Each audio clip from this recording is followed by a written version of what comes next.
Fee బకాయిల విషయంలో ముఖ్యమంత్రి రేవంత్ రెడ్డి దిగొచ్చేంత వరకు దశల వారీగా ఆందోళన కొనసాగిస్తామని బీసీ సంక్షేమ సంఘం జాతీయ అధ్యక్షుడు రాజ్యసభ సభ్యుడు ఆర్ కృష్ణ తెలిపారు. ఇదే డిమాండ్తో బీసీ యువజన సంఘం అధ్యక్షుడు జిల్లాపల్లి అంజీ అధ్యక్షతన బషీర్బాగ్ ఫ్లైఓవర్ నుండి జగజ్జీవనరాం విగ్రహం వరకు నిర్వహించిన ఫీజుల బకాయిల తిరుగుబాటు ప్రదర్శనలో కృష్ణే ముఖ్య అతిథిగా హాజరయ్యారు. ముఖ్యమంత్రి రేవంత్ రెడ్డి అధికారంలోకి వచ్చిన తర్వాత విద్యాశాఖను దగ్గర పెట్టుకుని ప్రభుత్వ విద్యా వ్యవస్థను గొడ్డలతో నరుకుతూ పూర్తిగా నిర్వీర్యం చేస్తున్నారని కృష్ణే తీవ్రస్థాయిలో మండిపడ్డారు. రేవంత్ రెడ్డి వైఖరి వల్ల విద్యా వ్యవస్థ గాడి తప్పుతుందని విమర్శించారు.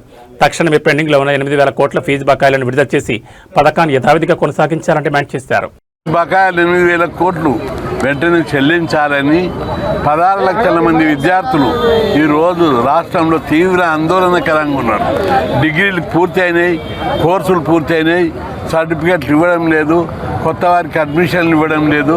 విద్యార్థులు నానా ఇబ్బందులు పడుతుంటే ముఖ్యమంత్రి నీరోగా ప్యారిని కాలిపోతుంటే నీరో చక్రవర్తి పిడేలు వాయించినట్టు నిశ్శబ్దంగా దోసుకోండి దాచుకోండి అని పెట్టిండు.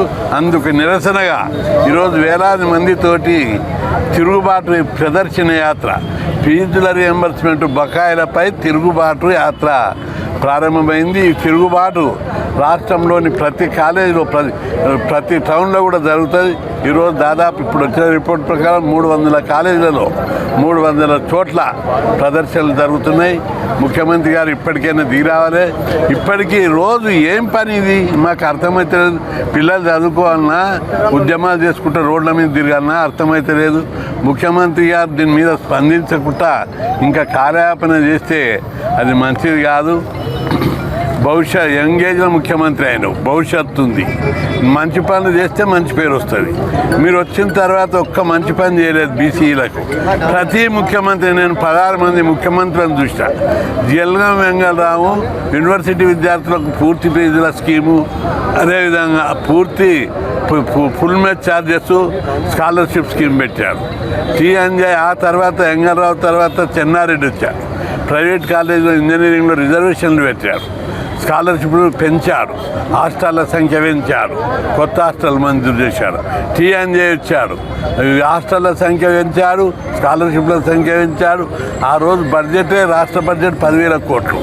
అంత కఠినంగా ఉన్నటువంటి పరిస్థితుల్లో కూడా వాళ్ళు పెద్ద ఎత్తున స్కాలర్షిప్లు ఫీజులు విద్యార్థులకు ఇచ్చారు. ఆ తర్వాత విజయభాస్కర్ రెడ్డి 82లో ముఖ్యమంత్రి అయ్యాడు.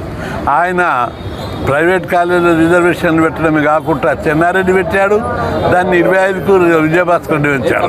కొత్తగా రెసిడెన్షియల్ పాఠశాలల స్కీమ్ను ఎస్సీ ఎస్టీ బీసీలకు కొత్తగా రెసిడెన్షియల్ పాఠశాలల స్కీమ్ విజయభాస్కర్ రెడ్డి పెట్టాడు. ఎన్టీ రామారావు వచ్చాడు. ఇక ఆడికెళ్ళి పండుగ బీసీలది. స్థానిక సంస్థలు 25% రిజర్వేషన్లు పెట్టాడు.